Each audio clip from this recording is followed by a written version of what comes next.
Assalamualaikum warahmatullahi wabarakatuh. Kami ucapkan selamat datang kepada seluruh hadirin dalam acara Merdeka Belajar episode ke-6 Transformasi Dana Pemerintah untuk Pendidikan Tinggi. Telah hadir bersama kita pada siang hari ini yang terhormat Menteri Pendidikan dan Kebudayaan Republik Indonesia, Bapak Nadiem Anwar Makarim. Selamat siang, Pak Nadiem. Selamat siang. Iya. Hadir juga bersama kita Dirjen Pendidikan Tinggi Kementerian Pendidikan dan Kebudayaan, Bapak Nizam. Selamat siang, Pak Nizam. Selamat siang, Mbak Sri. Apa kabarnya hari ini? Sehat selalu, Alhamdulillah. Alhamdulillah. Baik Bapak Ibu semua, acara siang hari ini juga turut dihadiri oleh Menteri Keuangan Republik Indonesia, Ibu Sri Mulyani Indrawati, Kepala Badan Pendidikan dan Pelatihan Keuangan, Bapak Ronald Silaban, juga para rektor, dosen, mahasiswa, pelaku usaha dan industri, beserta para pemangku kepentingan pendidikan lainnya.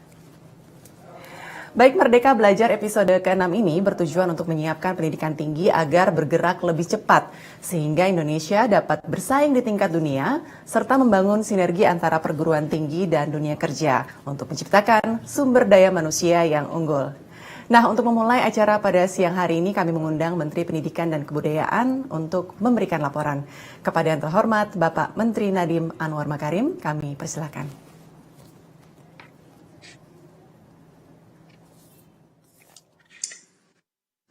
Terima kasih. Assalamualaikum warahmatullahi wabarakatuh. Salam sejahtera bagi kita semua. Om Swastiastu, Namo Buddhaya, salam kebajikan.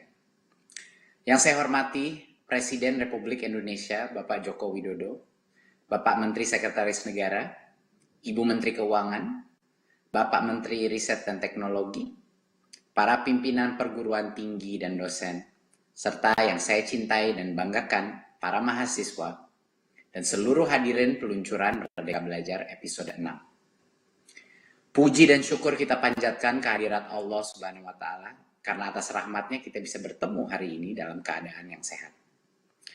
Bapak Presiden yang saya hormati dan banggakan, Kemendikbud melalui berbagai inisiatif Merdeka Belajar menjabarkan arahan Pak Presiden untuk membangun SDM unggul yang akan mengantarkan Indonesia pada kemajuan. Di zaman yang serba dinamis ini, kreativitas, inovasi, dan daya saing merupakan lompatan kemajuan yang harus dipastikan. Terutama karena mau tidak mau, kita harus memperhitungkan tren-tren global, yaitu kemajuan pesat teknologi, pergeseran sosiokultural, perubahan lingkungan hidup, dan perbedaan dunia masa kerja masa depan. Untuk menjawab tantangan tersebut, pada jenjang pendidikan tinggi awal tahun ini, Kemendikbud telah meluncurkan Merdeka Belajar episode 2 Kampus Merdeka. Tujuan utamanya untuk semakin mengawinkan perguruan tinggi dengan dunia kerja, di mana lebih banyak mahasiswa didorong turun ke masyarakat, keluar kampus, mengenal dunia kerja, lebih banyak dosen didorong terjun ke dunia profesional untuk memahami dan turut memberi solusi bagi permasalahan di masyarakat, dan juga lebih banyak profesional dari dunia kerja masuk ke perguruan tinggi untuk membagikan pengalamannya. Bapak Presiden yang saya muliakan, sebagai upaya pengembangan Merdeka Belajar di lingkungan pendidikan tinggi, terobosan pendanaan yang fundamental untuk mengakselerasi tercapainya Indonesia Maju telah kami siapkan. Dapat saya laporkan ada 3 program transformasi pendanaan yang akan kami sampaikan pada hari ini. Pertama, kinerja perguruan tinggi difokuskan menjadi 8 kinerja utama yang relevan untuk melakukan perubahan di sistem pendidikan tinggi kita. Dengan tujuan menyiapkan mahasiswa menjadi sarjana yang unggul dan riset dosen yang lebih relevan untuk pembangunan Indonesia. Kedepan, pendanaan perguruan tinggi akan diberikan dalam bentuk biaya operasional yang mendorong tercapainya 8 IKU tersebut, dengan sistem insentif yang sesuai dengan capaian tersebut. Kedua, untuk mengakselerasi kontribusi industri bagi pengembangan pendidikan dan penelitian di perguruan tinggi, dikembangkan program Matching Fund untuk mendampingi dan memadankan kontribusi industri terhadap perguruan tinggi. Kalau industri berkontribusi, kalau mitra berkontribusi, Kemendikbud juga melakukan Matching Fund untuk membantu kontribusi tersebut. Ketiga, pendanaan kompetitif atau competitive fund untuk mendorong inovasi dan terobosan-terobosan program pendidikan tinggi yang berorientasi kepada masa depan. Ini adalah competitive fund untuk mendorong misi diferensiasi setiap universitas, menemukan jati dirinya, menemukan spesialisasinya, dan untuk maju agar kita siap menghadapi masa depan. Demikian yang dapat saya laporkan. Kami mohon perkenan Bapak Presiden untuk meresmikan Merdeka Belajar episode 6, serta memberikan arahan dan motivasi bagi para pemangku kepentingan pendidikan tinggi. Wassalamualaikum warahmatullahi wabarakatuh. Om Shanti Shanti Shanti Om. Namo Buddhaya.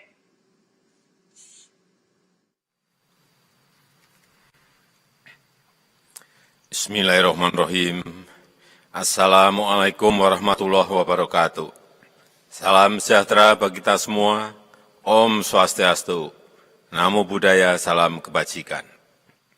Yang saya hormati para Menteri Kabinet Indonesia Maju, para rektor perguruan tinggi negeri dan perguruan tinggi swasta.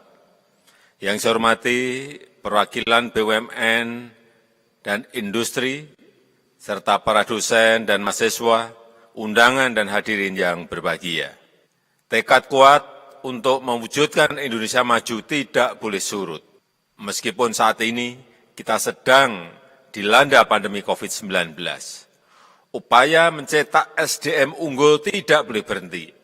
Pandemi COVID justru menyadarkan kita pentingnya SDM yang tangguh. Orang-orang yang mampu berpikir dan bertindak dengan cara-cara extraordinary. Kemampuan beradaptasi cepat agar bisa survive menghadapi kesulitan, tidak tertinggal dan menang dalam persaingan. Karena itu, pandemi harus dimanfaatkan sebagai momentum untuk memperbaiki ekosistem pendidikan nasional, salah satunya perguruan tinggi.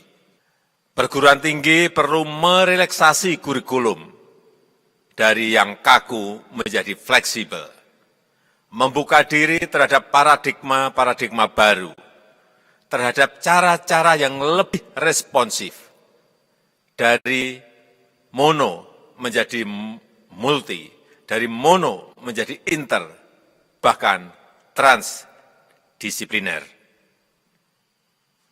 Dari berorientasi teori building menjadi problem solving, bahkan impact making.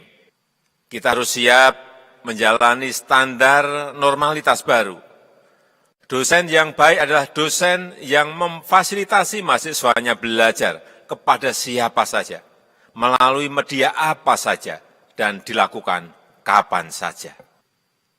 Perguruan tinggi yang baik adalah perguruan tinggi yang membangun ekosistem merdeka belajar dan memanfaatkan materi dan media belajar yang terbuka luas. Standar normalitas baru tersebut harus dirumuskan dalam berbagai kebijakan. Kebijakan tentang KPI dosen, tentang Key Performance Indicators dosen. Kebijakan tentang program prioritas perguruan tinggi dan kebijakan tentang alokasi anggarannya. Kebijakan infrastrukturnya, termasuk berbagai SOP baru yang harus dirumuskan. Demikian pula halnya di bidang penelitian dan pengabdian kepada masyarakat. Berbagai standar normalitas baru harus dirumuskan. Saat ini adalah awal abad digital. Berbagai riset dan pengembangan teknologi di bidang digital seharusnya memperoleh prioritas. Bagaimana teknologi digital, big data analytic, artificial intelligence bisa dimanfaatkan untuk berbagai bidang. Perguruan tinggi harus berlomba-lomba agar inovasi digital bisa dimanfaatkan untuk kesejahteraan masyarakat dan kemajuan bangsa. Bisa dimanfaatkan untuk pengembangan kemandirian pangan, untuk kemandirian energi, dan pengembangan kewirausahaan UMKM di berbagai sektor. Hadirin yang saya hormati, perguruan tinggi harus bertransformasi menjadi lebih dinamis. Ciptakan terobosan, bangun iklim kompetisi, iklim kompetitif untuk meningkatkan daya saing. Jalin sinergi, jalin kolaborasi dengan BUMN, dengan industri, matching fund, talent pool berbasis digital, ini penting. Dan model-model kerjasama lain untuk mengoptimalkan kemampuan, mendorong prestasi yang lebih baik. Karena itu, jangan terjebak pada rutinitas perguruan tinggi. Harus punya waktu, harus punya energi, dan harus punya keberanian untuk melakukan perubahan. Harus terus-menerus mengembangkan inovasi dengan memanfaatkan dan mengembangkan ilmu pengetahuan dan teknologi, menciptakan generasi unggul untuk mewujudkan Indonesia maju. Saya rasa itu yang ingin saya sampaikan, dan dengan mengucap Bismillahirrahmanirrahim, Merdeka Belajar episode 6, saya luncurkan hari ini. Terima kasih. Wassalamualaikum warahmatullahi wabarakatuh. Om Santi Santi Santi Om. Namo Buddhaya. Terima kasih kepada Bapak Presiden Joko Widodo atas sambutannya. Dan dengan demikian, Merdeka Belajar episode ke-6, Transformasi Dana Pemerintah untuk Pendidikan Tinggi telah resmi diluncurkan. Ya, Bapak Ibu sekalian, telah bergabung bersama kita pada siang hari ini Menteri Keuangan Republik Indonesia, Ibu Sri Mulyani Indrawati. Dan juga Kepala Badan Pendidikan dan Pelatihan Keuangan, Bapak Ronald Silaban. Terima kasih kepada Ibu Menteri dan juga Bapak Ronald telah bergabung bersama kami. Ya, selanjutnya kami mengundang Menteri Pendidikan dan Kebudayaan untuk memberikan paparan kepada yang terhormat Bapak Nadiem Anwar Makarim. Kami persilakan. Terima kasih, Bapak Ibu Menteri, serta hadirin yang saya hormati. Izinkan saya memaparkan 3 terobosan yang tercakup dalam Merdeka Belajar episode 6, Transformasi Dana Pemerintah untuk Pendidikan. Silakan paparannya. Terima kasih. Seperti tradisi dalam setiap episode Merdeka Belajar, kita akan selalu melakukan rekap dulu apa saja yang telah dilakukan di episode-episode sebelumnya. Sampai sekarang sudah ada 5 episode daripada kebijakan Merdeka Belajar kita. Episode pertama adalah pada saat kita mengganti UN menjadi asesmen kompetensi, penyederhanaan RPP, dan peraturan PBDB. Untuk episode kedua di Kampus Merdeka, kita melakukan berbagai macam perubahan dalam relaksasi dan simplifikasi daripada pembukaan prodi baru, sistem akreditasi yang lebih fleksibel, dan perguruan tinggi negeri berbadan hukum sehingga lebih mudah melakukan fleksibilitas bagi perguruan tinggi negeri. Dan juga yang terbesar dari Kampus Merdeka itu adalah hak belajar sampai dengan 3 semester di luar program studi, di mana 1 semester itu dilakukan di luar kampus. Seperti yang Pak Presiden bilang tadi, kita harus berlomba-lomba berinovasi, melakukan hal-hal yang berbeda, yang belum pernah kita lakukan sebelumnya. Di episode 3, kami melakukan berbagai macam transformasi mengenai penyaluran dana BOS, penggunaan dana BOS yang lebih fleksibel untuk sekolah, dan juga pelaporan BOS yang lebih transparan dan akuntabel. Di episode 4, kami meluncurkan organisasi penggerak untuk meluncurkan berbagai macam organisasi masyarakat yang bisa berkontribusi kepada pendidikan. Dan di episode kelima, kami meluncurkan program guru penggerak untuk mencetuskan program-program pelatihan kepada calon-calon masa depan kepala sekolah dan pengawas kita di seluruh Indonesia. Sekarang kita masuk ke Merdeka Belajar episode ke-6, Transformasi Dana Pemerintah untuk Pendidikan Tinggi. Berikut. Seperti yang Pak Presiden bilang tadi, pendidikan tinggi di Indonesia perlu bergerak lebih cepat. Tidak bisa hanya berjalan kepada kemajuan, tapi harus berlari dan juga harus melompat. Jadi kita harus berani mengambil resiko, kita harus berani melakukan perubahan yang sangat dinamis untuk bisa bersaing di tingkat dunia. Karena mau tidak mau, persaingan kita adalah global. di dunia teknologi seperti ini, Indonesia sebagai ekonomi, SDM Indonesia akan bersaing secara global. Dan untuk itu kita harus melakukan lompatan. Berikut. Selama ini, pendidikan tinggi sudah punya banyak sekali kemajuan dalam jumlah partisipasi dalam perguruan tinggi. Selama 10-20 tahun, Indonesia telah berhasil meningkatkan jumlah lulusan PTN dan PTS dalam metrik angka partisipasi kasar atau APK dari 25% sampai 36%. Ini bukan suatu pencapaian yang mudah. Ini harus kita berikan apresiasi kepada berbagai macam pihak yang telah berhasil meningkatkan jumlah mahasiswa yang berpartisipasi dalam perguruan tinggi.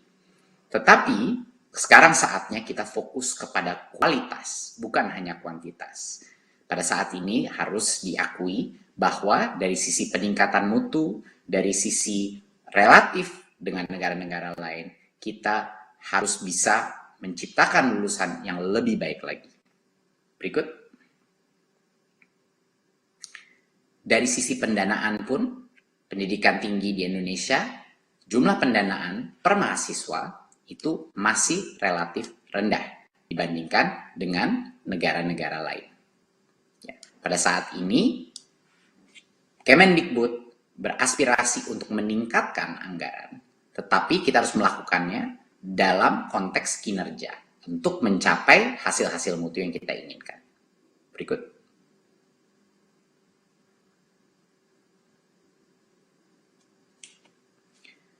Kabar gembira, di tahun 2021, Kemendikbud akan meningkatkan total anggaran yang disalurkan kepada PTN dan PTS sebesar 70%. 70%. Tetapi, peningkatan anggaran ini akan komponen terbesar daripada peningkatan anggaran ini harus berdasarkan kinerja dan berdasarkan program-program yang berbasis proposal yang baik dan berbasis misi diferensiasi masing-masing perguruan tinggi. Jadinya kita akan meningkatkan anggaran, tetapi dengan kondisi-kondisi bahwa perubahan yang kita inginkan itu tercapai. Berikut.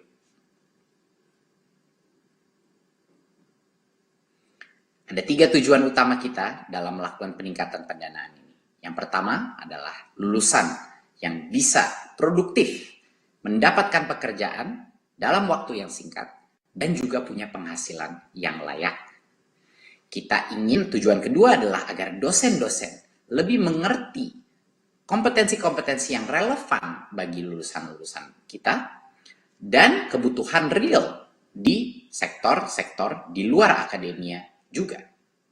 Dan kurikulum dan proses pembelajaran yang mengasah keterampilan-keterampilan yang dibutuhkan di masa depan, yaitu kemampuan berkolaborasi dan kemampuan memecahkan masalah.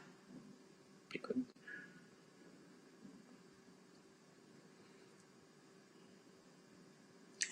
Kita telah menyederhanakan untuk perguruan tinggi yang melakukan perubahan apa 8 indikator kinerja utama atau IKU yang akan dimonitor dan diapresiasi dalam bentuk pendanaan oleh Kemendikbud.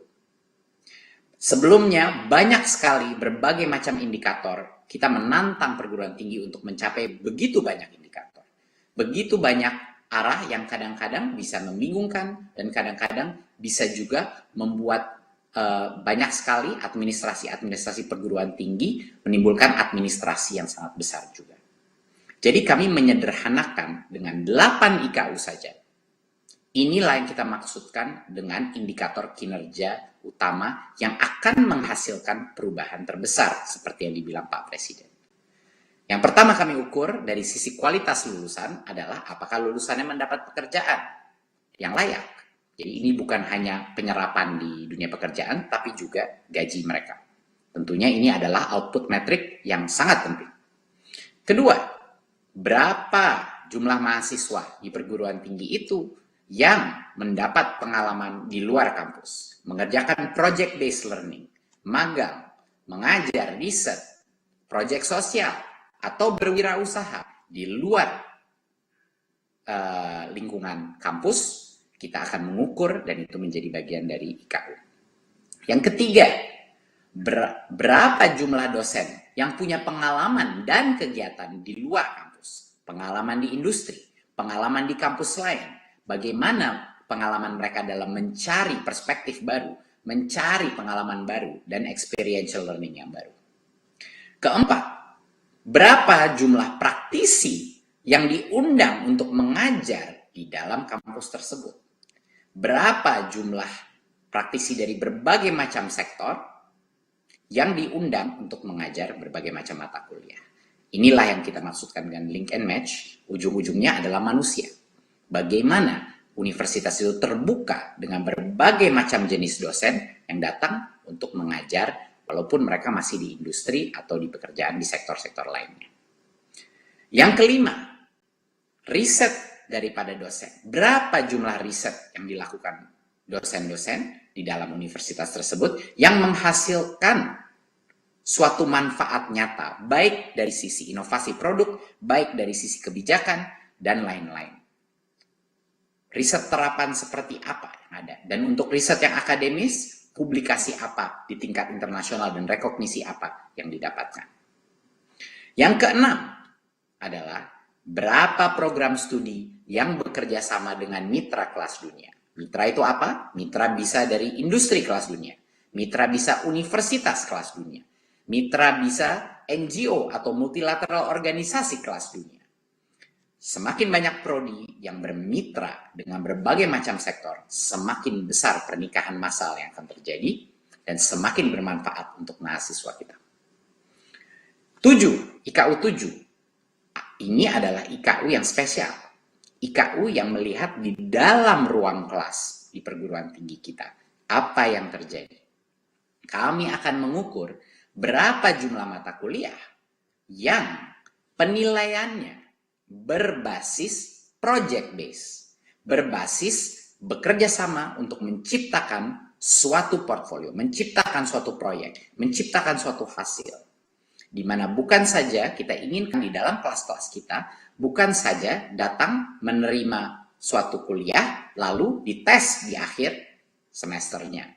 Kita menginginkan lebih banyak mata kuliah di mana penilaiannya, bobot penilaiannya itu berat di project based learning, di mana mahasiswa bukan hanya belajar dari guru tapi belajar dari teman-temannya juga, bekerja sama, belajar berkolaborasi.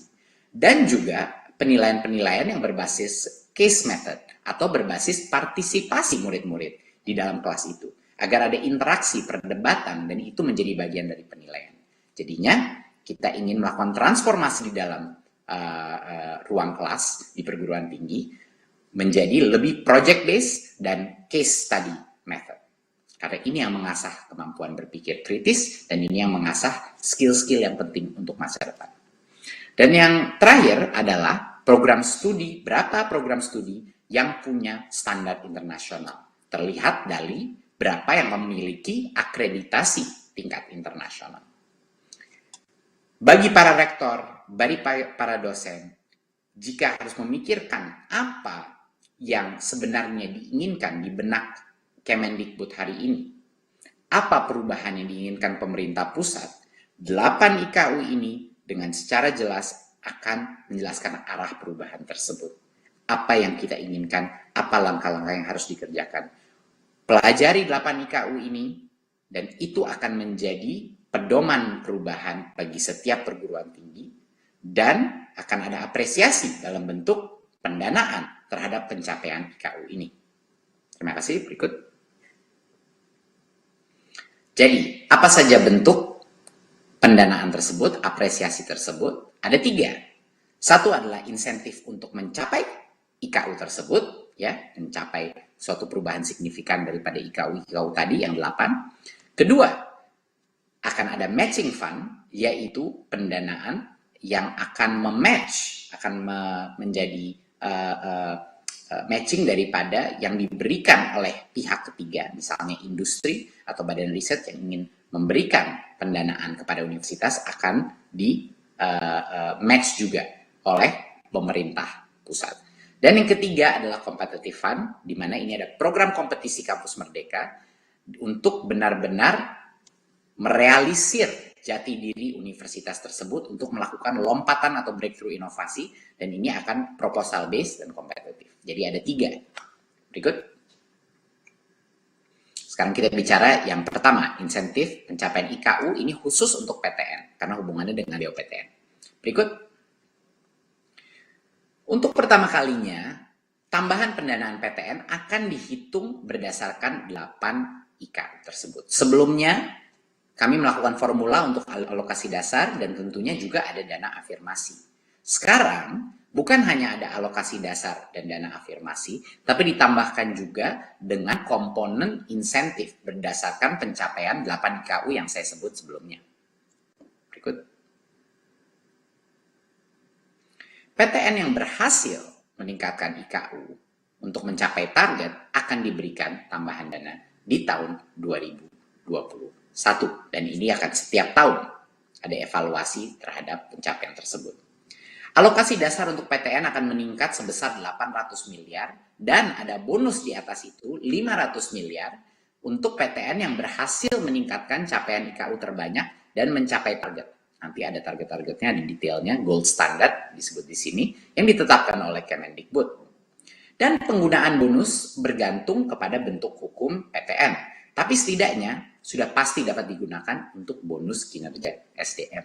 Kita harus bisa mengapresiasi individu-individu yang berhasil mencapai perubahan tersebut. Tapi kita akan pastikan tentunya tidak semua PTN bisa dikategorikan secara sama. Ada PTN yang sudah menjadi badan hukum, ada PTN yang masih BLU, ada pun PTN yang satuan kerja. Jadi PTN ini dibagi menjadi 3 liga.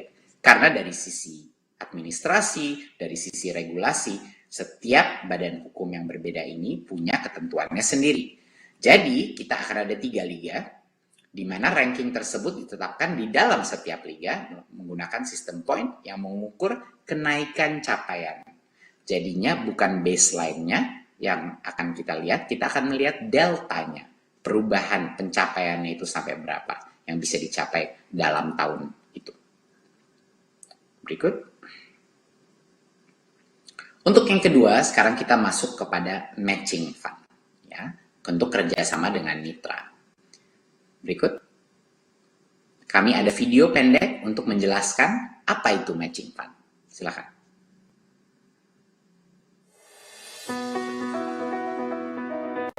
Kemendikbud melakukan terobosan baru untuk mendorong kolaborasi yang lebih erat dengan para mitra untuk meningkatkan kualitas dan relevansi perguruan tinggi guna menyelesaikan berbagai permasalahan yang dihadapi masyarakat. Di tahun 2021, Kemendikbud menyediakan dana sebesar 250 miliar rupiah untuk meningkatkan manfaat kerjasama serta pencapaian 8 indikator kinerja utama perguruan tinggi.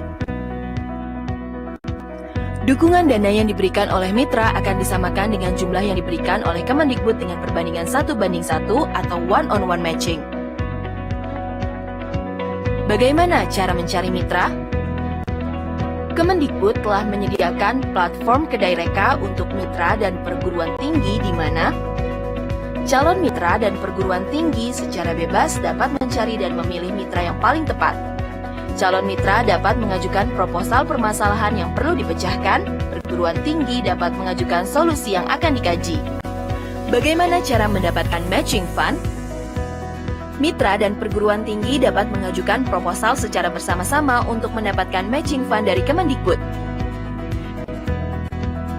Mitra dan perguruan tinggi harus dapat meyakinkan bahwa proyek yang akan dijalankan mempunyai potensi besar untuk meningkatkan 8 indikator kinerja utama perguruan tinggi dan memecahkan masalah mitra.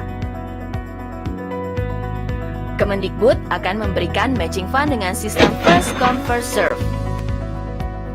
Melalui matching fund, kerjasama antara perguruan tinggi dan mitra dapat memastikan pembelajaran tetap relevan, pengetahuan dosen selalu diperbaharui, dan mahasiswa akan lebih siap menjajaki dunia kerja.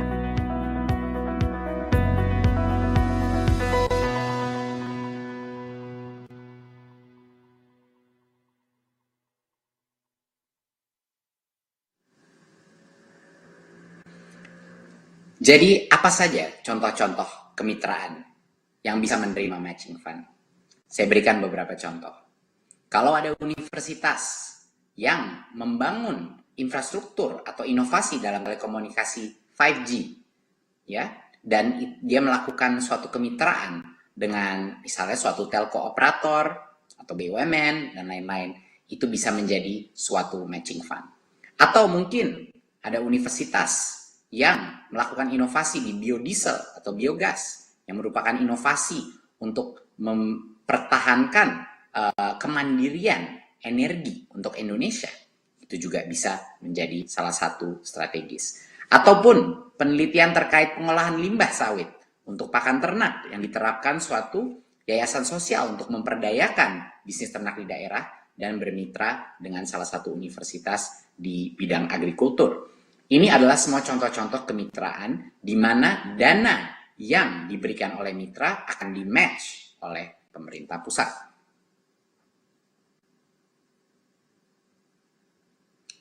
Saya akan pasang suatu video untuk menjelaskan sedikit mengenai bagaimana perguruan tinggi ini bisa mencari mitra. Karena banyak sekali ide-ide yang luar biasa ada di industri sekarang dan juga ada di perguruan tinggi.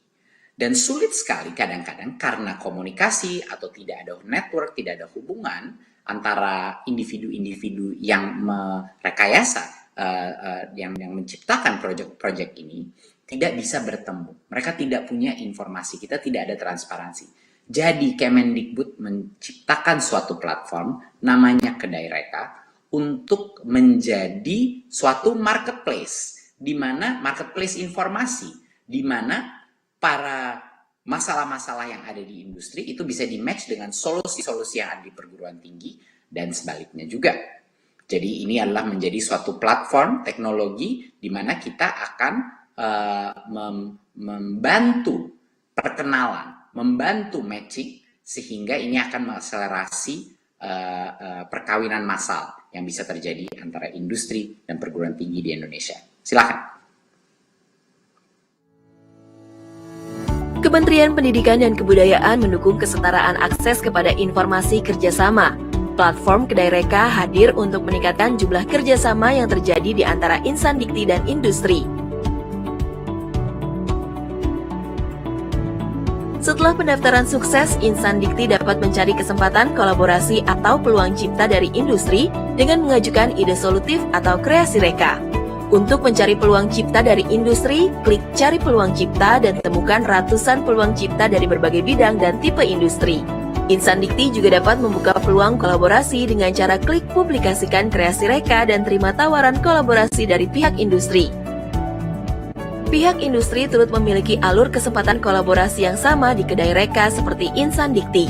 Setelah sukses melakukan pendaftaran, pihak industri dapat mencari inspirasi ide solutif yang sesuai bidang atau kebutuhan dengan cara klik cari kreasi reka dan temukan ratusan publikasi kreasi reka dari para insan dikti unggulan. Pihak industri juga dapat menghimpun ide solutif sesuai kebutuhan atau permasalahan yang dihadapi dengan cara buka peluang cipta. Apa keuntungan berkolaborasi melalui Kedai Reka? Insan dikti dan pihak industri yang telah siap berkolaborasi memiliki kesempatan untuk raih matching fund dari Kemendikbud sebesar total Rp250 miliar. Untuk informasi dan registrasi, kunjungi www.kedaireka.id.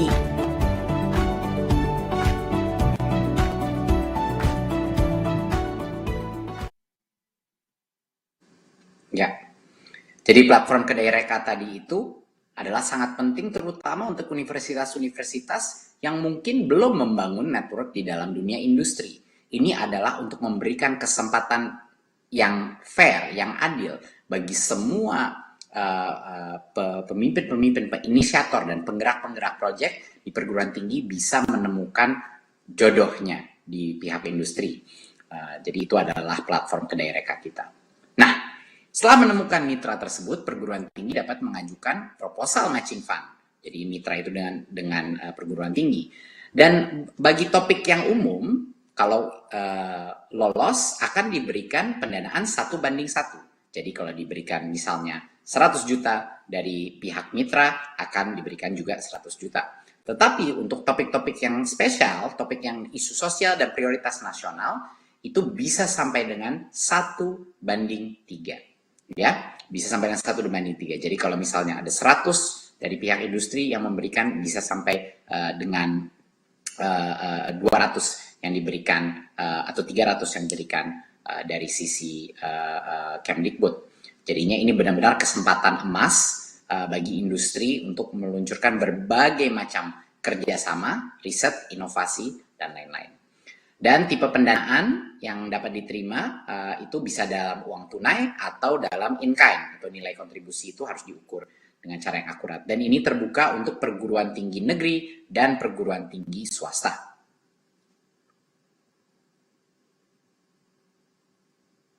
Ya. Matching fund ini diprioritaskan untuk kemitraan yang memiliki dampak terbesar kepada 8 IKU, tapi juga ada 2 kriteria lain yang akan kami lihat adalah seberapa besar tingkat partisipasi mahasiswa, potensi tingkat partisipasi mahasiswa di dalam proyek tersebut. Dan yang ketiga, kami juga akan tentunya melihat potensi solusi tersebut dalam menyelesaikan suatu masalah yang real di masyarakat. Total matching fund yang tersedia, seperti yang dibilang tadi, 250 miliar. Untuk yang terakhir, kita akan bahas mengenai competitive fund atau program kompetisi kampus merdeka. Ini adalah untuk PTN dan PTS. Matching fund juga untuk PTN dan PTS. Berikut. Sebentar kita akan melihat aspirasi dari berbagai macam teman-teman kita di dalam akademia dan juga industri. Apa aspirasi mereka untuk masa depan perguruan tinggi dan pendidikan. Silakan. Kita tahu bahwa para inventor ilmu pengetahuan dan teknologi di lembaga pendidikan tinggi itu pasti butuh dukungan industri. Dan juga sebaliknya, industri itu membutuhkan penemuan-penemuan baru dari lembaga pendidikan tinggi. Rakyat Indonesia sangat menunggu karya hebat dari hasil kolaborasi antara industri dengan kampus untuk kemajuan Indonesia. Untuk menumbuh suburkan inovasi di Indonesia, kolaborasi antara pihak industri dan perguruan tinggi bukan lagi sebuah pilihan, melainkan sudah menjadi kebutuhan. Upaya ini diharapkan dapat menjadi titik tolak peningkatan kepercayaan masyarakat atas hasil inovasi dalam negeri melalui penelitian dan rekayasa karya anak bangsa sendiri. Harapan saya adalah bahwa perguruan tinggi mampu membekali mahasiswa untuk bisa beradaptasi terhadap perubahan, bahkan bisa menjadi trendsetter perubahan. Karena menghadapi masa depan diperlukan kompetensi dan kualifikasi, skill dan soft skill yang berbeda dengan masa lalu. Jadi mimpi saya terhadap perguruan tinggi Indonesia, khususnya UGM, adalah tentu harus menjadi rujukan bagi masyarakat dunia. Untuk bisa mencapai hal tersebut, tentu kebijakan yang inovatif dari Kemdikbud harus diluncurkan. Ya, jadi kita mengedukasi mahasiswa dengan kurikulum yang tepat, gitu ya, sehingga akhirnya nanti mahasiswa itu bisa menjadi agen perubahan yang ada di Indonesia, agen solusi bagi permasalahan yang ada di bangsa Indonesia. Sehingga apa? Semakin lama bangsa Indonesia akan semakin maju. Terkait dengan kebutuhan industri yang semakin lama semakin cepat perubahannya, jadi kita memerlukan suatu tindakan yang lebih agile, bisa menyesuaikan dengan kebutuhan industri sehingga perubahan itu bisa cepat. Apalagi kita sedang menyongsong revolusi industri yang semakin sudah ada di depan mata. Semoga kedepannya seluruh perguruan tinggi dapat melaksanakan tugasnya sebagai lembaga pendidikan dengan mengedepankan aspek pengembangan sumber daya mahasiswa yang lebih baik. Perguruan tinggi itu harus dilengkapi dengan kurikulum yang dinamis. Artinya kurikulum ini harus bisa ikut dengan perkembangan zaman yang difasilitasi oleh dosen-dosen yang juga menginspirasi dan memberi contoh yang baik. PLN berharap perguruan tinggi dapat meningkatkan persiapan karir mahasiswa melalui program-program kerjasama dengan industri, seperti membangun program studi bersama atau meluncurkan program magang yang memperhatikan kualitas pengalaman mahasiswa. Kurikulum dan silabus di perguruan tinggi perlu terus dikembangkan dan selaras terhadap perkembangan teknologi dan dinamika perubahan di industri. Para dosen yang berperan sebagai tenaga pendidik juga sebagai pendorong, menciptakan ekosistem belajar, serta mendorong mahasiswa memiliki budaya kerja yang produktif. Harapan kami kerjasama terus diakselerasi terutama untuk pengembangan mahasiswa, budaya dan ekosistem inovasi dan semangat kewirausahaan yang urgent dibutuhkan oleh dunia kerja sekarang. Sivitas akademika perguruan tinggi tidak hanya mahasiswa, tapi juga para bapak ibu dosen terus meningkatkan dan mengembangkan riset maupun penelitian industri yang inovatif, yang tepat guna dalam menghadapi tantangan-tantangan ke depan ini. Tantangan bagi Indonesia saat ini adalah bagaimana kita bisa membantu meningkatkan keterampilan digital di dunia perguruan tinggi untuk berkompetisi di wilayah Asia Pasifik dan dunia. Kami siap membantu meningkatkan pendidikan teknologi untuk memberdayakan Indonesia dengan praktik terbaik industri. Kurikulum pendidikan harus dibuat sedemikian rupa sehingga mampu mengakomodir kebutuhan industri digital di Indonesia. Dengan begini, saya percaya bahwa perguruan tinggi di Indonesia akan mampu menyediakan talent-talent digital yang berkualitas dan kuantitasnya cukup bagi industri digital di Indonesia, yang ujungnya akan membuat competitive advantage Indonesia mampu bersaing dengan negara-negara lain dalam persaingan industri 4.0.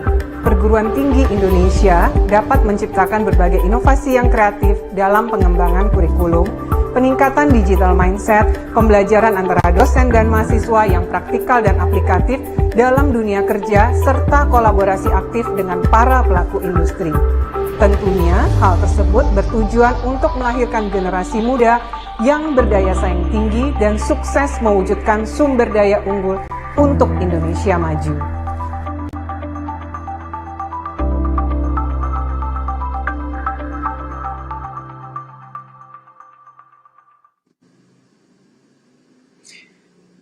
Apa itu program kompetisi Kampus Merdeka?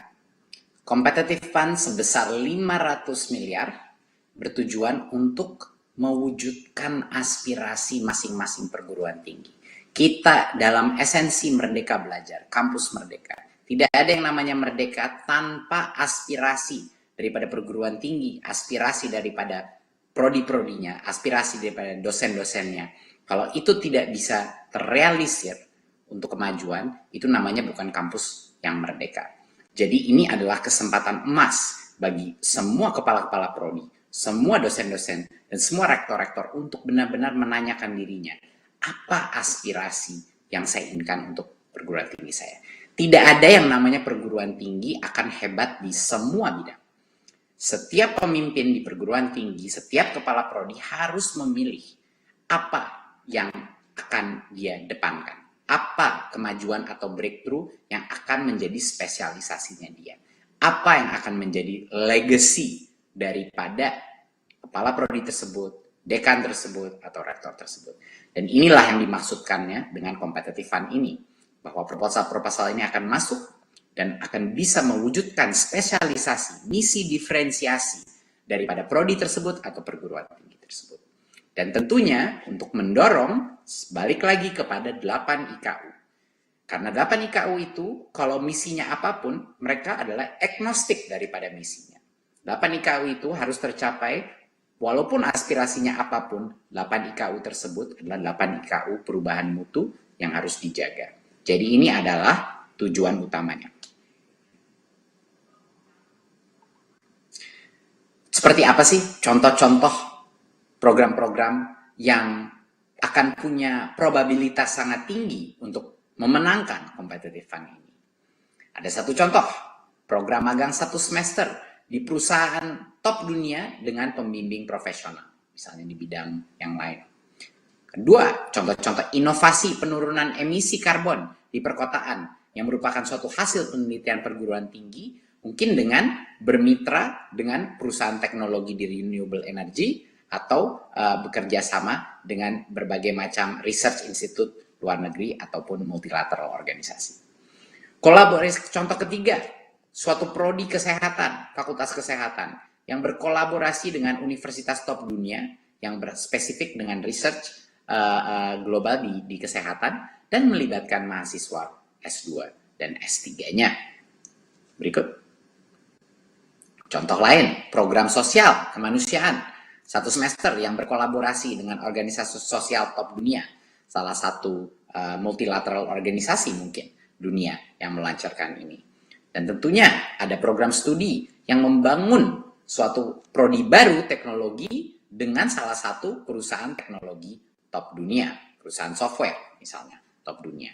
Ini adalah contoh-contoh program yang akan memiliki probabilitas tinggi untuk memenangkan competitive fund. Berikut. Tentunya competitive fund itu juga akan dikompetisikan, tapi tidak semuanya bisa berkompetisi dengan yang lainnya. Tentu ini tidak adil. Kalau semua universitas di semua tahap perkembangannya itu dipaksa berkompetisi, tentunya akan sangat sulit untuk bagi banyak perguruan tinggi yang lebih kecil atau yang lebih berkembang. Jadi kami menciptakan suatu skema, ada 3 liga. Liga pertama adalah perguruan tinggi yang berdaya saing, liga kedua perguruan tinggi berkembang, dan liga 3 adalah perguruan tinggi binaan. Dan kompetisi yang akan ada akan di antara liga-liga tersebut. Ya. Dan profil untuk yang Liga 1 itu adalah PTN dan PTS dengan lebih dari 18.000 mahasiswa aktif yang skalanya besar. Dan Liga 2 adalah PTN PTS dengan 5.000 sampai 18.000 mahasiswa. Dan untuk yang Liga 3 adalah PTN PTS dengan 1.000 sampai 5.000 mahasiswa aktif. Jadinya benar-benar untuk yang besar berkompetisi dengan yang besar dan yang kecil berkompetisi dengan yang kecil agar adil. Ikut.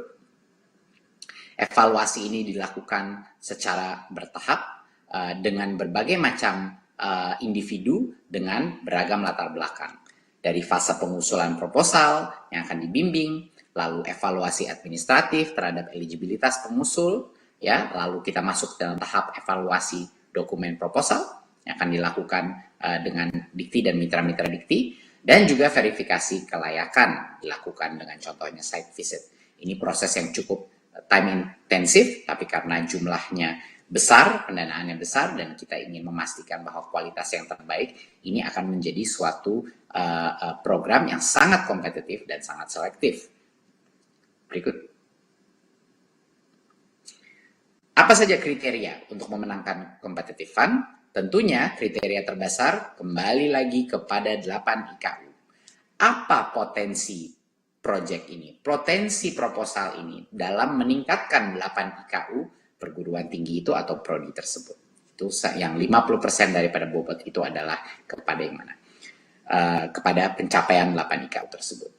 Yang kedua adalah rekam jejak daripada perguruan tinggi tersebut dan atau mitra di dalam program tersebut. Tidak semua competitive fund, pemenang competitive fund harus punya mitra. Tetapi kalau dia punya mitra yang kelas dunia, yang punya reputasi rekam jejak yang sangat tinggi, itu akan meningkatkan probabilitas dia memenangkan competitive fund itu. Karena kita punya proksi kualitas bukan hanya daripada perguruan tingginya sendiri, tapi dari mitra yang berkualitas, yang ingin bermitra. Jadinya bagi teman-teman yang ingin memastikan untuk bisa memenangkan competitive fund, kemitraan itu akan menjadi suatu advantage yang sangat penting. Kualitas mitra itu adalah sangat penting. Sekali lagi, mitra itu siapa? Bisa perusahaan kelas dunia, bisa organisasi sosial kelas dunia, bisa universitas asing kelas dunia. Semua itu adalah mitra-mitra yang kita sebutkan. Dan yang terakhir adalah tingkat inovasi dalam menghadapi tantangan masa depan. Semua yang akan didanakan competitive fund harus berorientasi kepada masa depan.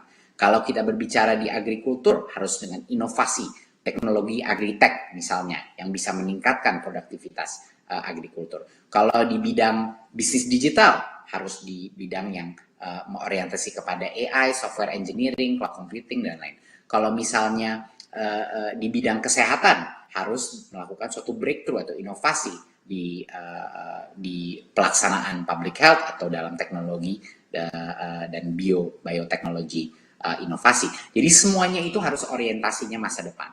Jadi karena jumlahnya pendanaan ini cukup besar dan program ini sangat kompetitif, kita akan fokuskan kepada program-program yang melakukan breakthrough kepada masa depan, bukan hanya yang melihat ke masa lalu. Total dana dari sini adalah 500 miliar.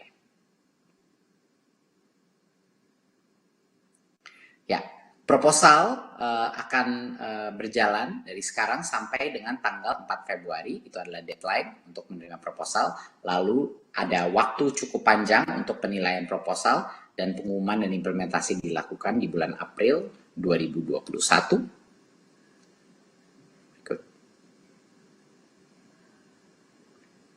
Sebagai penutup, saya ingin ingatkan sekali lagi bagi teman-teman bahwa tidak ada inovasi yang dapat tercipta tanpa kolaborasi.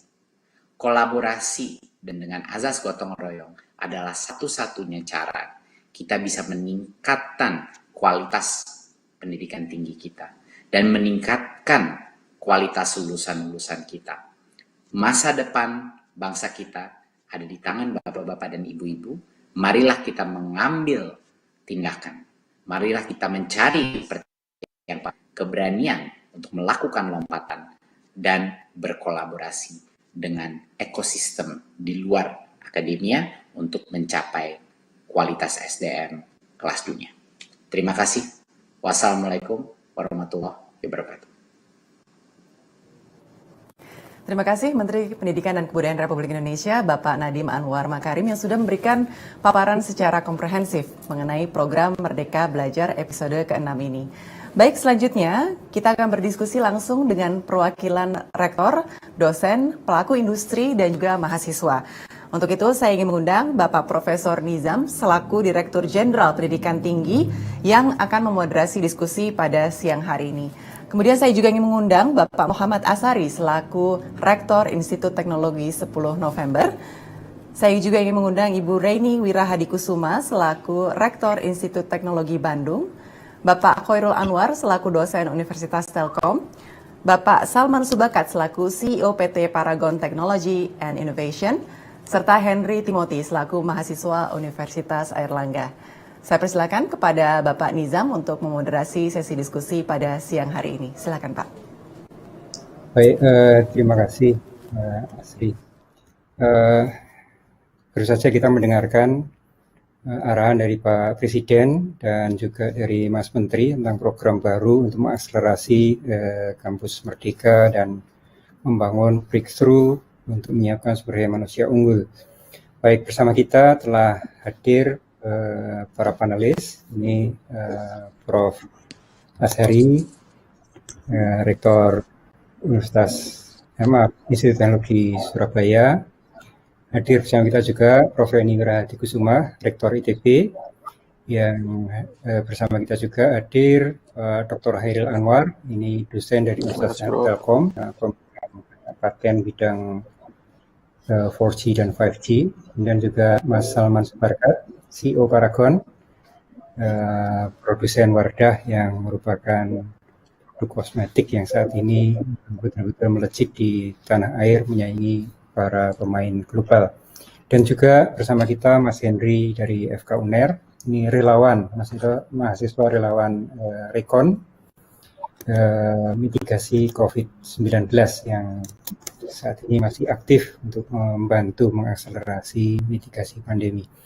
Baik, tadi kita dengarkan 3 kebijakan penting dari Mas Menteri untuk mengakselerasi sinergi antara kampus dan dunia kerja dan industri.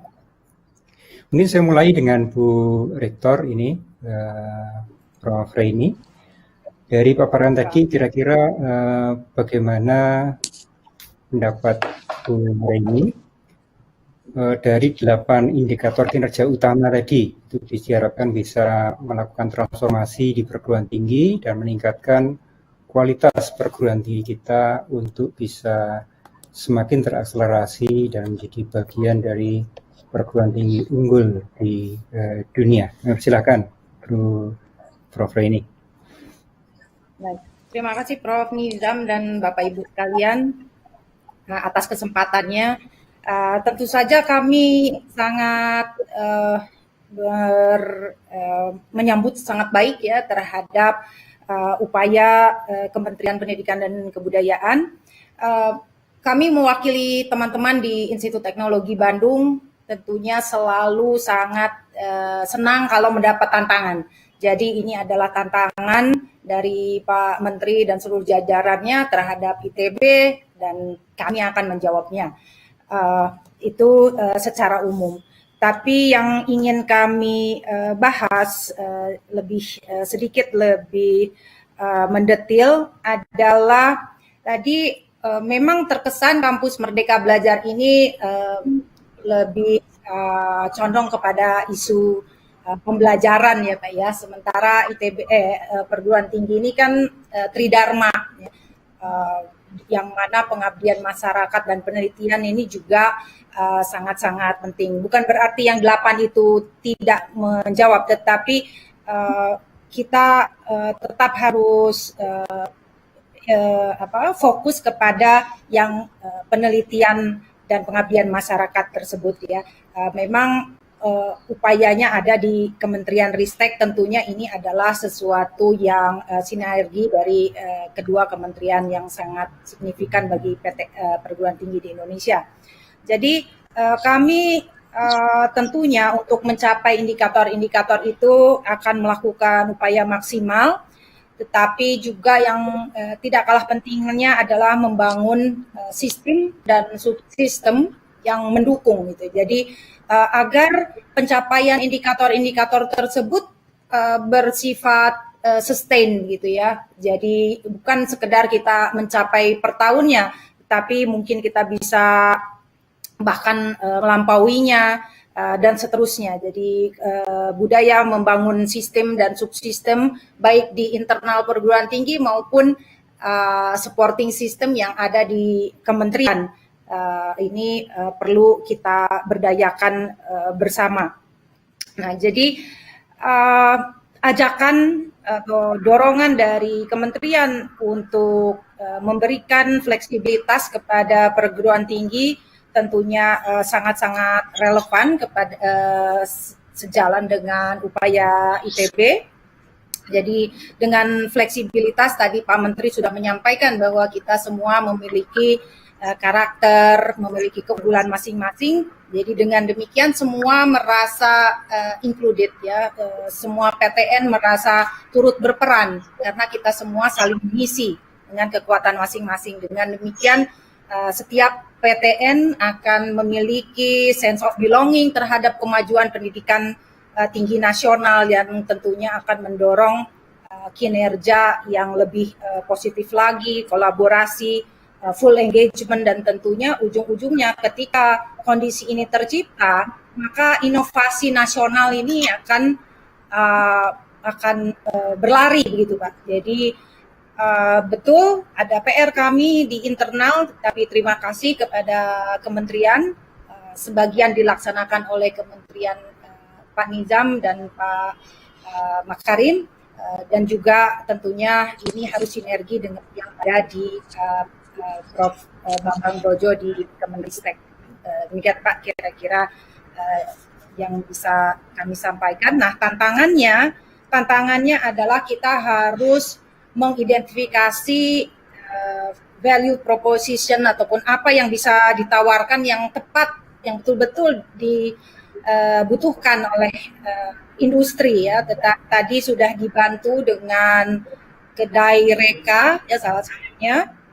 Nah, tetapi memang perlu ada interaksi yang sangat intensif dan ada edukasi timbal balik. Jadi seringkali industri memahami hal yang sedikit berbeda dengan apa yang kita tawarkan. Jadi kita juga harus berinteraksi secara intensif. Nah, ini biasanya dilakukan oleh dosen-dosen yang memiliki hubungan yang sangat dekat dengan industri. Jadi dosen yang di luar tetapi sesuai dengan kepakarannya ini adalah justru dosen-dosen yang sangat relevan untuk ITB.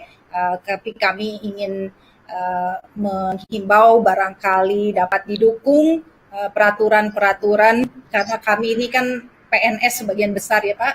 Jadi mobility dari para dosen ini perlu didukung dengan peraturan PNS yang lebih fleksibel pula. Mungkin saya memberi waktu kepada yang lain. Terima kasih banyak atas kesempatannya. Assalamualaikum warahmatullahi wabarakatuh. Waalaikumsalam warahmatullahi wabarakatuh. Terima kasih Prof. Reni.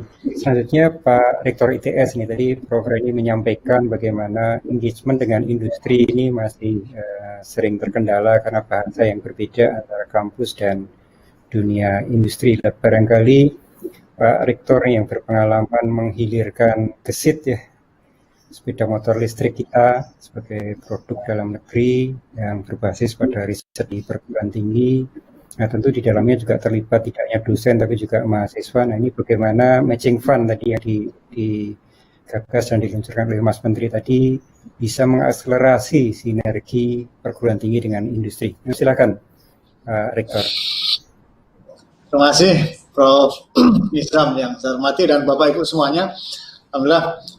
Jadi yang pertama kami apresiasi sekali atas terobosan Kemendikbud Mas Menteri atas 3 inisiatif transformasi pendanaan untuk perguruan tinggi ini ya, insentif, matching fund, dan kompetitif. Saya yakin ya bahwa ini nanti ya 3 program ini akan membawa perguruan tinggi akan lebih cepat sekali bergerak ya. Karena sangat cocok dengan yang kami rasakan dan kami inginkan. Ya, saya mewakili perguruan tinggi ya, khususnya ITS dan seluruhnya.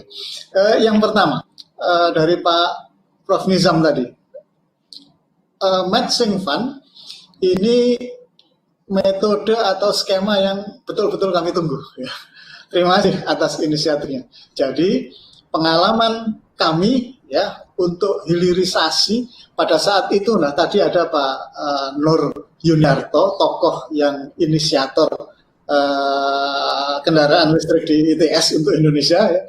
Gesit itu sepeda motor listrik itu pertama kita launching tahun 2016. Ya, 2016. Yang jelas di situ butuh orang yang dedikasi penuh, mahasiswa full banyak sekali. Ya.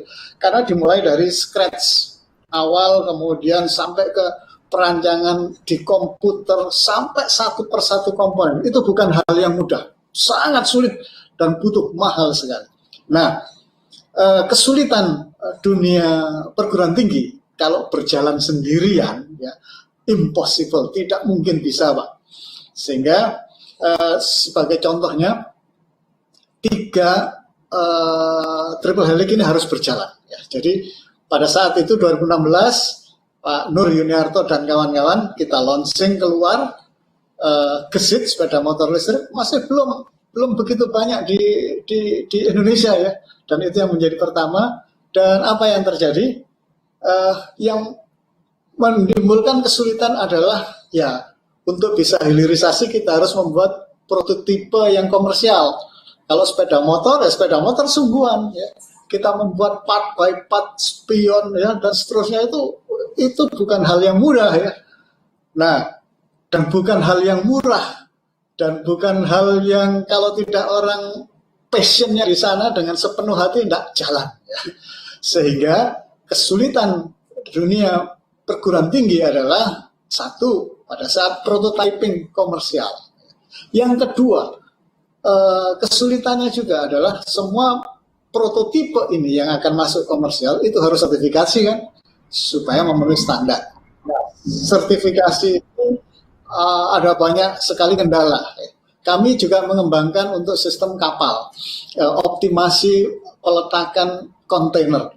Ini sertifikasi internasional, Pak. Dan itu bukan hal yang murah. Nah, sehingga kesulitan yang kedua itu perguruan tinggi pasti butuh mitra. Kemudian yang ketiga, regulasi. Sepeda motor listrik ataupun mobil listrik itu begitu kita launching, inovasi jadi, katakanlah kemudian di manufaktur diproduksi, belum serta-merta bisa berjalan di masyarakat. Karena regulasinya belum ada sepeda motor listrik. Harus uji emisi. Uji emisi nggak keluar emisi. Sama saat ini kami mengembangkan kapal otonomus, Pak. Sudah testing oke. Untuk logistik di pulau-pulau pada saat badai itu no problem, bisa jalan. Tetapi belum bisa kami operasikan. Kami sudah dapat mitra. Karena apa? regulasinya belum ada bahwa kapal tidak boleh atau tidak harus ada pengemudi dan seterusnya. Nah, ini kesulitan-kesulitan yang dihadapi oleh perguruan tinggi. Nah, dengan matching fund program Mas Menteri Kemendikbud ini, saya yakin akan banyak nanti memudahkan kami perguruan tinggi untuk mengambil mitra bersama-sama untuk menuju masa depan, membawa anak-anak kita ini dengan teknologi-teknologi terbaru sampai hilir dan dimanfaatkan oleh masyarakat. Ya, itu yang matching fund. Ya, kalau yang insentif oke lah, itu pasti akan dilakukan semua perguruan tinggi. Yang kompetitif demikian pula internal perguruan tinggi akan lebih mendiferensiasi. Berikutnya juga Prof. Nizam ya, contohnya Raisa, robot yang kita ciptakan khusus untuk COVID ini ya. Kami bekerja sama dengan dokter-dokter UNER dalam 2 minggu untuk mendesain. Tetapi apa yang terjadi saat COVID susah untuk bergerak ya, akhirnya sudah pendanaan sudah kita cari dari segala macam sampai ke pinjam ke koperasi karyawan ITS.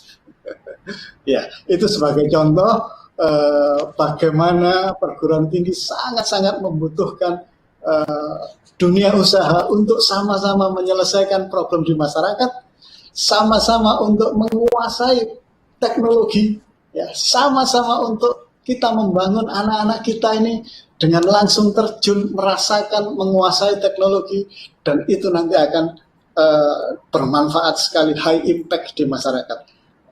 Moto kami ITS saat ini adalah menyediakan, membangun SDM unggul, yang kedua memberi solusi masyarakat atau melaksanakan penelitian dan inovasi yang ber-high impact ke masyarakat, dan yang ketiga turut membangun masyarakat sejahtera dengan turun langsung ke masyarakat. Itu pengalaman-pengalaman kami, sehingga harapannya dengan matching fund, dengan competitive fund, ini akan menghapuskan segala hambatan tadi, Pak Prof. Nizam ya, sehingga triple helix atau quadruple atau pentahelix atau apalah ya, betul-betul terjadi dan bukan basa-basi.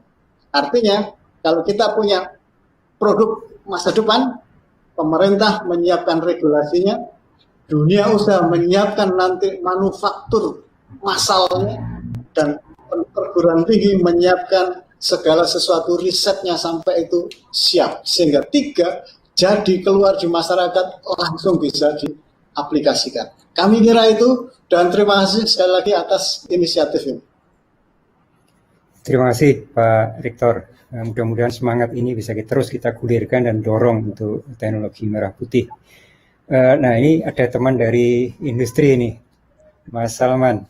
Kira-kira bagaimana ini Paragon bisa bersinergi dengan perguruan tinggi menjadi tempat kawah candra di muka bagi mahasiswa untuk bisa lebih mengenal dunia kerja dan mentransformasi kampus untuk bersinergi dengan industri dengan 3 skema tadi. Silakan Mas Salman.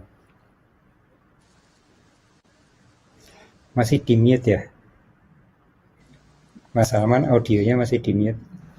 Oke, Pak Prof. Nizam, terima kasih kepada Mas Menteri, kepada Prof. Reni dan Bapak tadi. Memang kami tuh merasakan memang ke perguruan tinggi negeri ini jadi kunci sukses dari Paragon.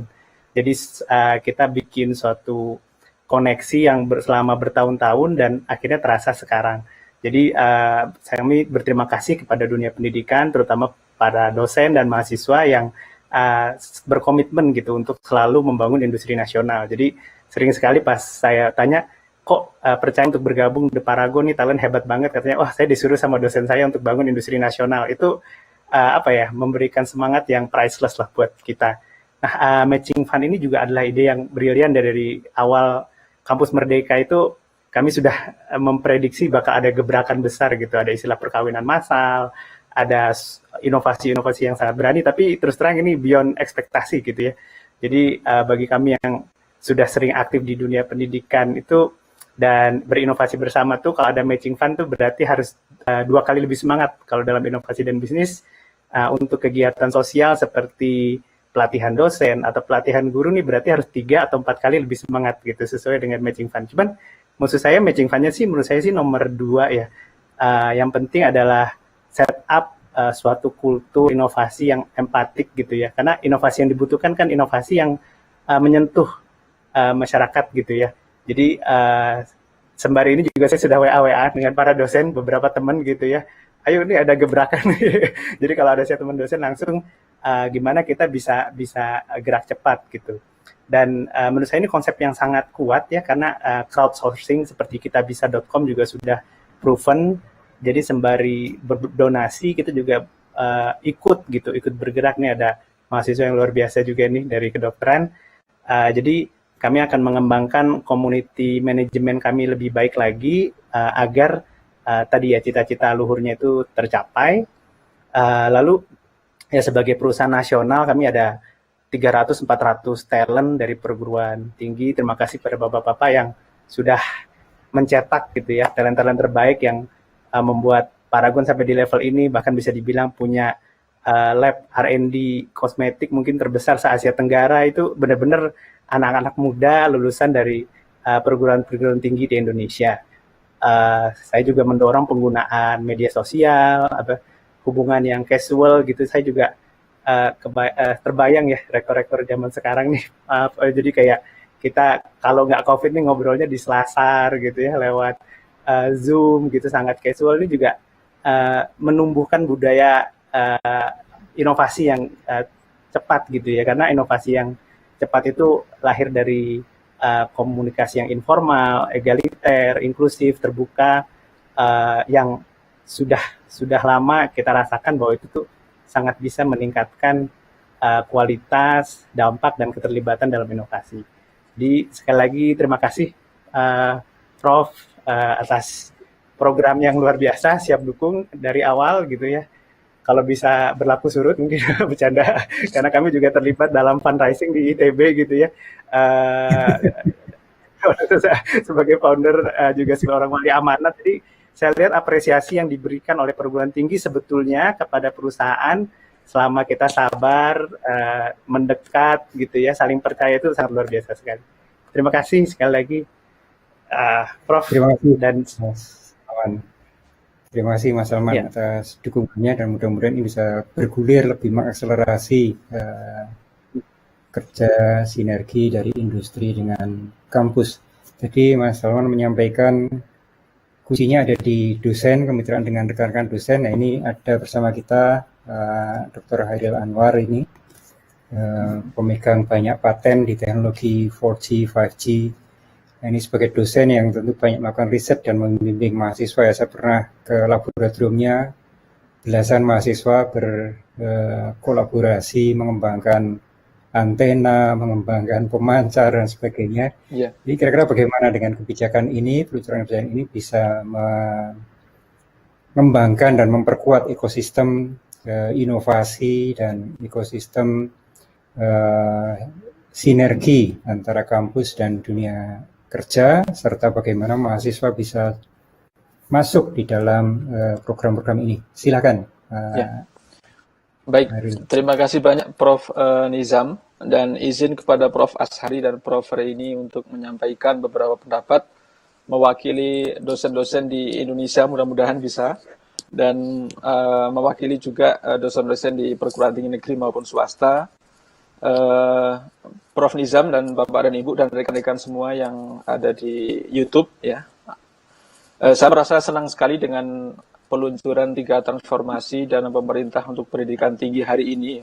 Ini luar biasa. Saya di Jepang 14 tahun ya, 14 tahun dan menjadi dosen di sana, kemudian pulang ke sini. Ya, kemudian ada program ini, jadi ini saya merasa tidak sia-sia saya kembali ke Indonesia dan join dengan kampus di Indonesia di Telkom University. Nah, saya merasakan bahwa dalam penelitian ya ini kalau kita bagi menjadi 2. Yang pertama adalah penelitian adalah untuk seeking knowledge, untuk mencari ilmu-ilmu baru. Yang kedua adalah penelitian untuk economic orientation. Jadi outputnya adalah produk.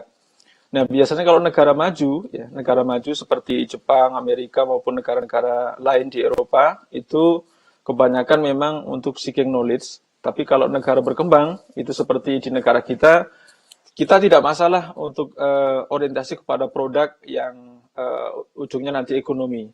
Dan suatu saat kita akan menuju ke sana, Prof. Dan di dalam hari ini launching hari ini, saya melihat ternyata dua tujuan riset ini tercapai semua gitu.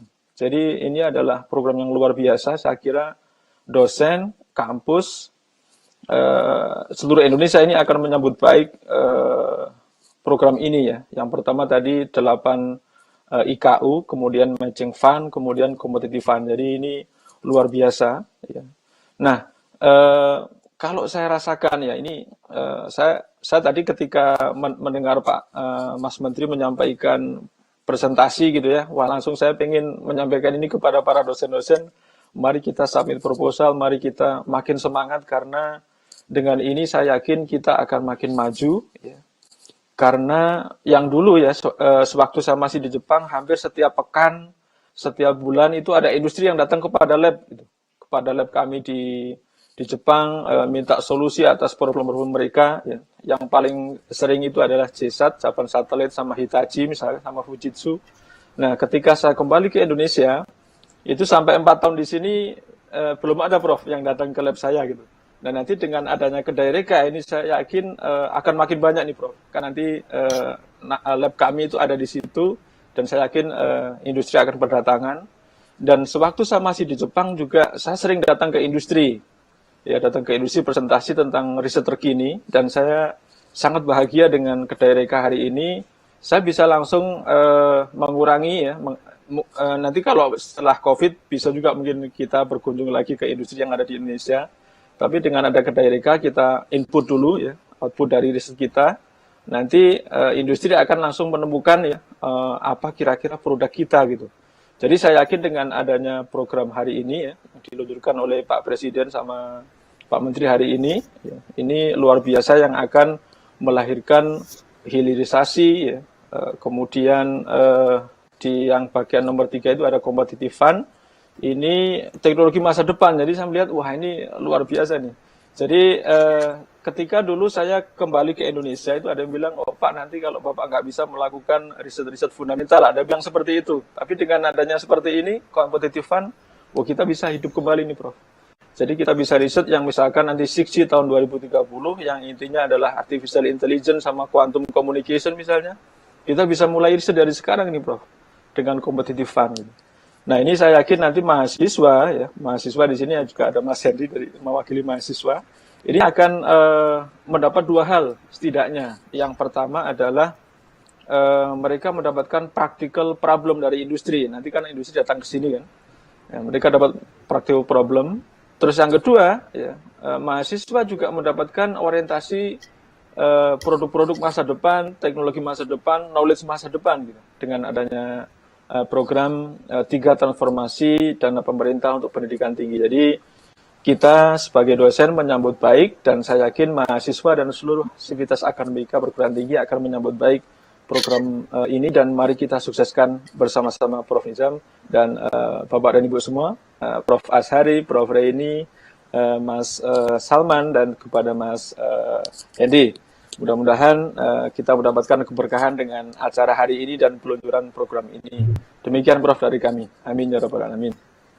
Amin ya rabbal alamin. Terima kasih Pak Khairul. Selanjutnya ini Mas Henry ini, relawan COVID-19 kita yang selama beberapa bulan terakhir kemarin ikut di program kampus membangun kesehatan. Dan ini kalau Mas Henry ini kira-kira kegiatan seperti apa ya di dalam kampus Merdeka yang bisa memberikan tambahan pengalaman yang akan menjadikan mahasiswa itu lebih siap memasuki kehidupan di masyarakat. Silakan dari pengalaman Mas Henry kemarin.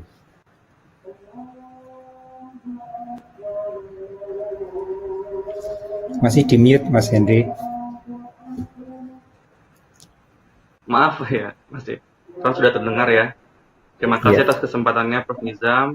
Ya, saya sungguh sangat mengapresiasi ya kebijakan pemerintah Kampus Merdeka, di mana mahasiswa-mahasiswa diberikan kesempatan karena kampus berkolaborasi dengan industri, jadi harapannya mahasiswa mendapatkan kesempatan yang lebih besar lah untuk mendapatkan peluang magang, sehingga mahasiswa-mahasiswanya bukan hanya terbekali oleh teori-teori di kuliah, tapi juga mempunyai pengalaman dan keterampilan yang relevan dengan apa yang ada di lapangan, sehingga nanti setelah lulus juga bisa terjun ke masyarakat, bisa memiliki terbekali dengan kurikulum yang membuat mahasiswanya kritis akan problem yang ada di masyarakat dan inovatif mencari jawaban atas masalah yang ada di masyarakat. Untuk yang kemarin saya mendapatkan kesempatan untuk bergabung dalam relawan COVID. Di situ saya terjun ke masyarakat untuk membantu self diagnosis dari masyarakat. Mungkin itu salah satu contoh dari bagaimana saya bisa merasakan secara langsung terjun ke masyarakat. Dan nanti bila kampus sudah berkolaborasi dengan industri, tentunya juga teman-teman yang lain juga mendapatkan pengalaman yang sama melalui program magang, pelatihan, dan sebagainya.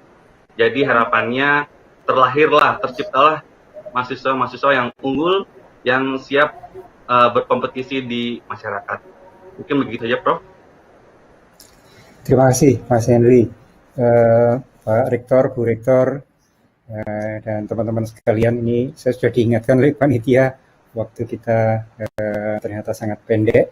Sekali lagi terima kasih, dan mohon dan bergandengan tangan kita untuk mendorong akselerasi seperti tadi yang diharapkan oleh Pak Presiden. Sangat jelas kita harus tidak business as usual, kita harus melakukan breakthrough untuk berlari, berpacu dalam melodi, membangun sumber daya manusia yang unggul dan Indonesia yang maju. Terima kasih, dan kita akhiri. Wassalamualaikum warahmatullahi wabarakatuh. Sebagai penutup, mungkin saya mengingatkan pada ini slide-nya mana ya, teman-teman sekalian, untuk informasi lebih lanjut tentang ketiga kebijakan ini. Pertama, untuk insentif IKU untuk PTN, ini bisa diakses di http://dikti.kemdikbud.go.id/IKU/ dikti.kemdikbud.go.id/IKU/. Kemudian untuk matching fund, ini akselerasi kemitraan perguruan tinggi dengan industri. Ini bukletnya bisa diperoleh informasinya melalui Kedai Reka ID. Jadi informasi maupun juga teman-teman dosen, teman-teman industri bisa, dan adik-adik mahasiswa bisa bergabung di dalam Kedai Reka dengan ide-idenya, dengan kreativitasnya. Dan yang ketiga, untuk competitive funding, ini juga bisa diperoleh informasinya di pkkmdikti.kemdikbud.go.id. Baik, kami persilahkan untuk meramaikan kedai kita, bersama-sama bersinergi untuk membangun negeri tercinta Republik Indonesia. Terima kasih, dan selanjutnya kami undang Mas Menteri kembali. Ini ada beberapa pertanyaan dari media, Mas Menteri. Izin. Jadi pertama ini ada pertanyaan dari Mbak Dian Warastuti dari Harian Waspada. Dua pertanyaan. Apa yang mendorong lahirnya kebijakan Merdeka Belajar episode ke-6, dan apa hal yang baru yang hadir melalui kebijakan ini? Silakan Mas Menteri. Ya, yang mendorong lahirnya Merdeka Belajar episode ke-6 adalah arahan Bapak Presiden Jokowi. Itu adalah udah jelas arahnya Pak Presiden, ingin berfokus kepada SDM yang unggul, dan tanpa perguruan tinggi itu bertransformasi itu tidak mungkin terjadi. Dan kenapa kita meluncurkan reformasi pendanaan? Karena yang kita tidak inginkan adalah kita hanya menyebut saja kepada para perguruan tinggi, ayo berubah, capailah 8 IKU ini. Tapi terus tidak diberikan apresiasi, tidak diberikan tambahan motivasi untuk melakukan perubahan tersebut. Tambahan motivasi untuk mendapatkan pendanaan lebih banyak, artinya pendanaan lebih banyak itu artinya bisa mendukung proses transformasi ini, sehingga yang mungkin tidak punya sumber daya melakukan itu bisa membeli sumber daya tersebut untuk mencapai itu. Yang tadinya mungkin tidak punya koneksi atau network dengan perusahaan bisa terjalin karena adanya additional incentive ini. Jadinya Kemendikbud itu tidak ingin hanya memberikan arahan saja, ayo kita bergerak maju, tapi kok tidak ada apresiasinya, tidak ada pendukungan dari sumber daya dari sisi pendanaan. Jadinya episode ke-6 ini adalah untuk memastikan bahwa komitmen pemerintah pusat itu bukan hanya menyuruh saja mendorong ke sana, tapi benar-benar kita menaruh anggaran di mana kebijakan kita berada.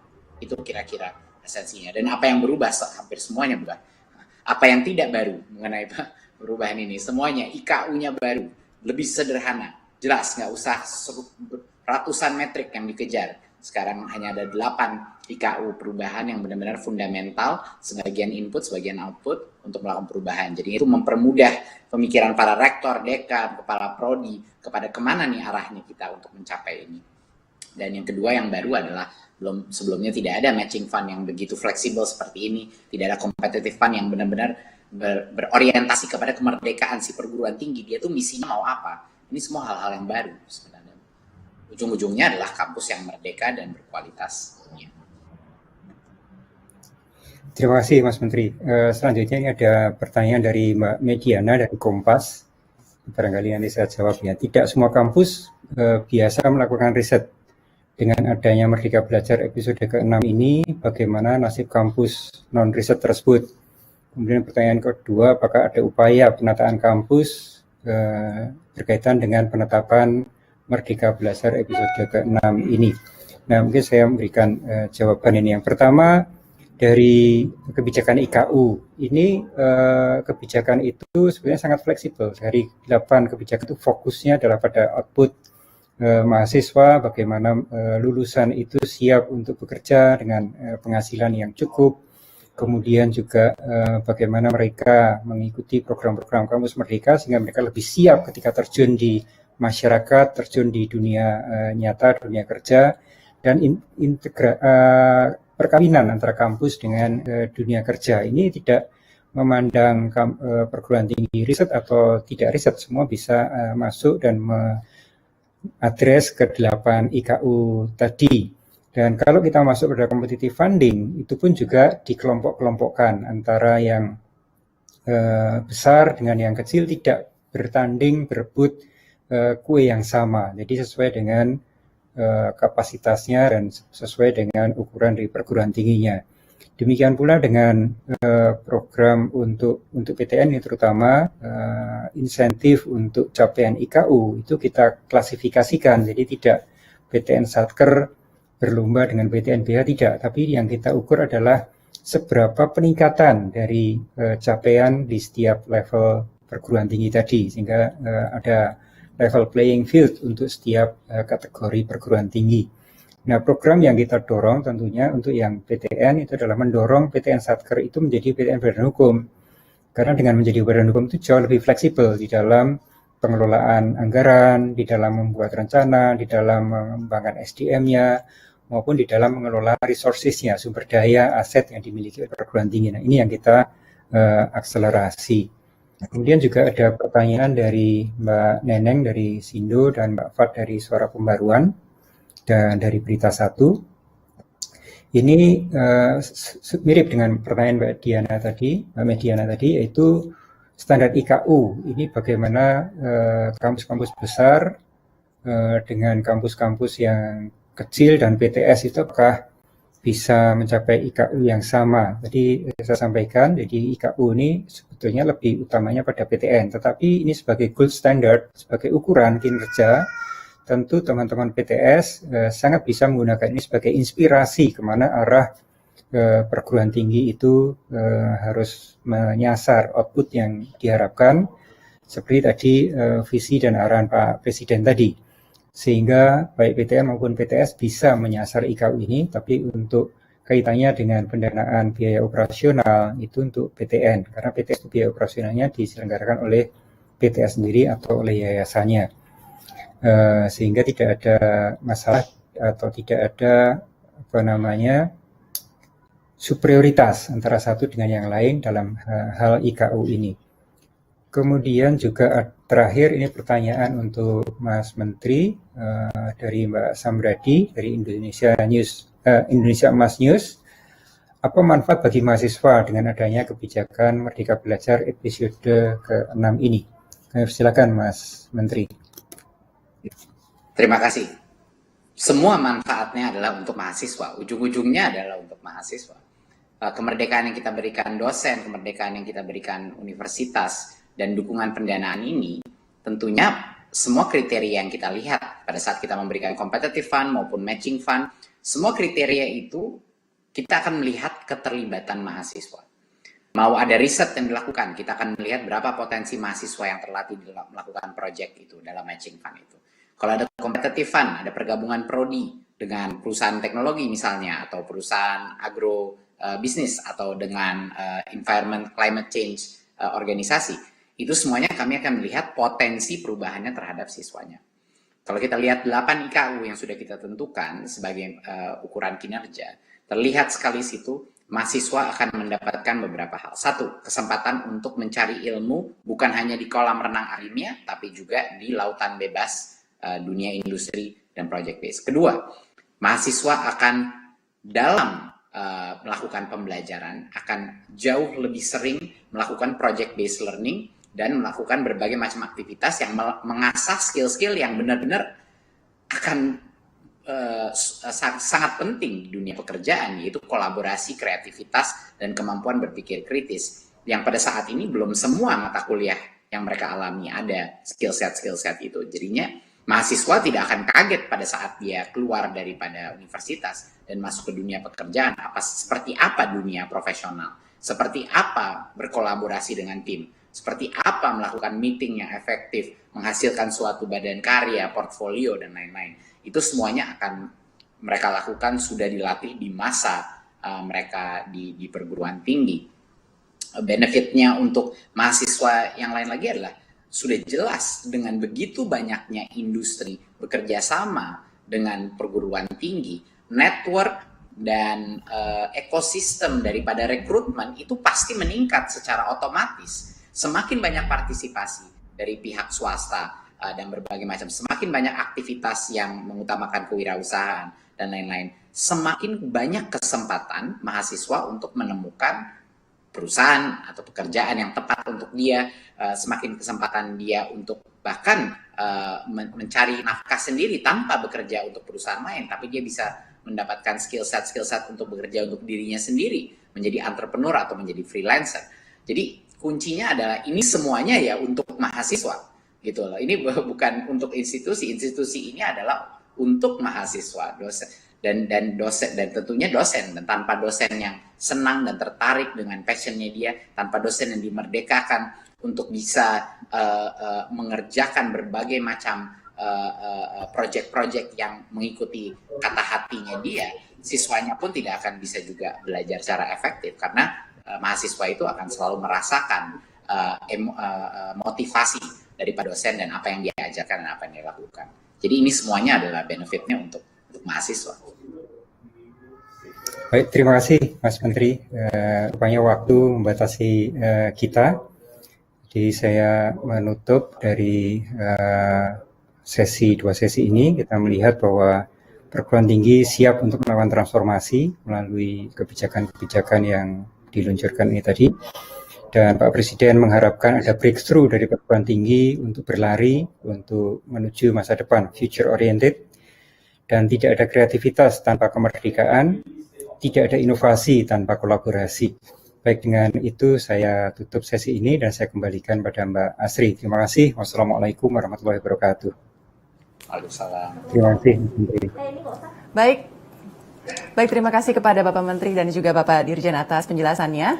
Dan Bapak Ibu hadirin sekalian, dengan berakhirnya sesi tanya jawab tadi, maka berakhir pula lah acara Merdeka Belajar episode ke-6 pada siang hari ini. Kami ucapkan terima kasih kepada Menteri Pendidikan dan Kebudayaan Republik Indonesia, Bapak Nadiem Anwar Makarim, beserta Dirjen Pendidikan Tinggi, Bapak Nizam, atas waktu dan kesempatan yang diberikan pada hari ini. Terima kasih, Pak.